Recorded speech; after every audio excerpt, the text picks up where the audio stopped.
Bonjour les petits calamars, bienvenue dans cette nouvelle vidéo. Aujourd'hui, nous allons parler d'un personnage des plus sombres, des plus... Qu'est-ce que c'est? Quoi?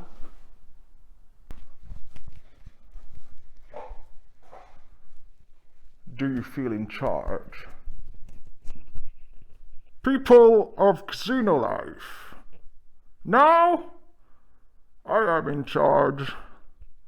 You will now hear 5 facts about me, Bane, member of the League of Shadows, raised by the great Ra's al Ghul.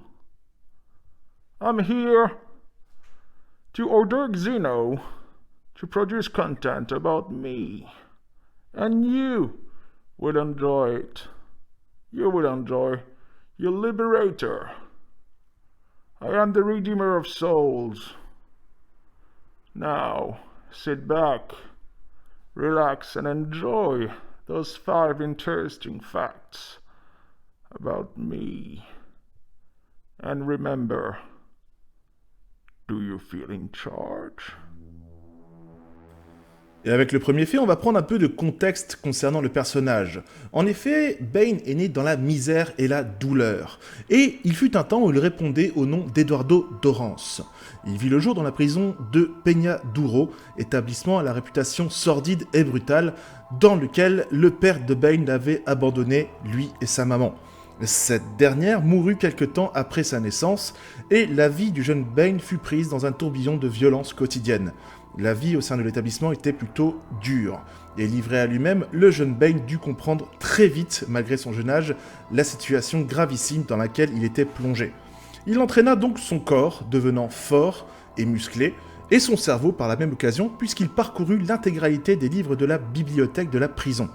Ayant atteint un sommet de forme physique et psychique, puisque Bane créa son propre style de méditation, il émergea de la prison en entité de violence froide, brutale et calculatrice.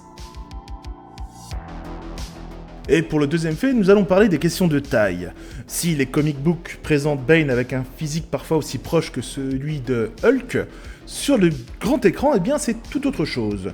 Ainsi, sa forme la plus populaire au cinéma fut par le biais du Batman Dark Knight Rises. Interprété avec brio par le génialissime Tom Hardy, ce dernier cependant n'était pas très grand, 1m75 par rapport à un Christian Bale qui mesurait 1m84. Et bien que son entraînement lui ait offert un physique colossal et imposant, le problème de la taille se posa pour les scènes où Bane devait se tenir aux côtés de Batman. La décision fut prise par Nolan d'éviter les CGI et de recourir à des trucs et astuces plutôt basiques. Des plans en contre-plongée furent tournés pour rendre colossal l'acteur à l'écran, et des platform boots furent portés par Tom Hardy pour faire gagner quelques précieux centimètres. Comme quoi la taille, ça joue.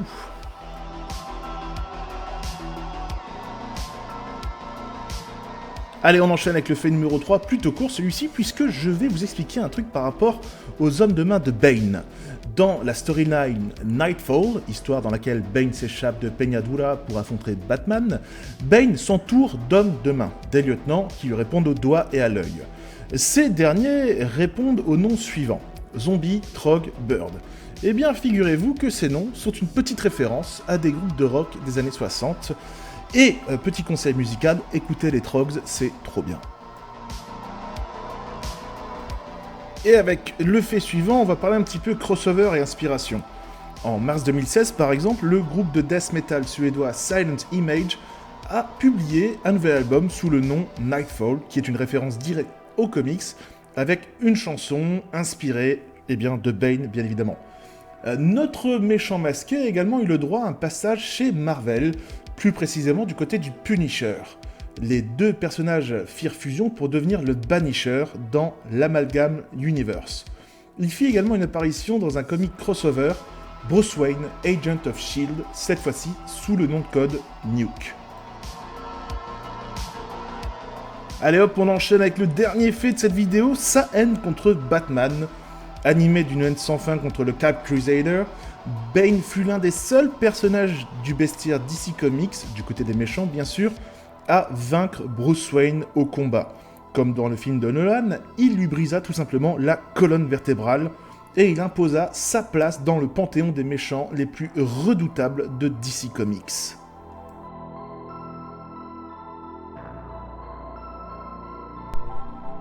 Well, people of Xenolife, subscribers and everything, thank you for staying till the end of the video. You will now subscribe if you haven't done it. It's for your own good. You will now like the video and comment it because I order it and you will do as I say. Now, the fire will start soon. We have a city to burn. We are necessary evil.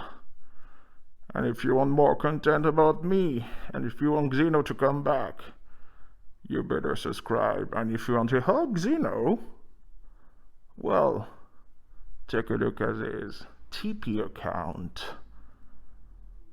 That's it. Take care. I will see you soon. Bye.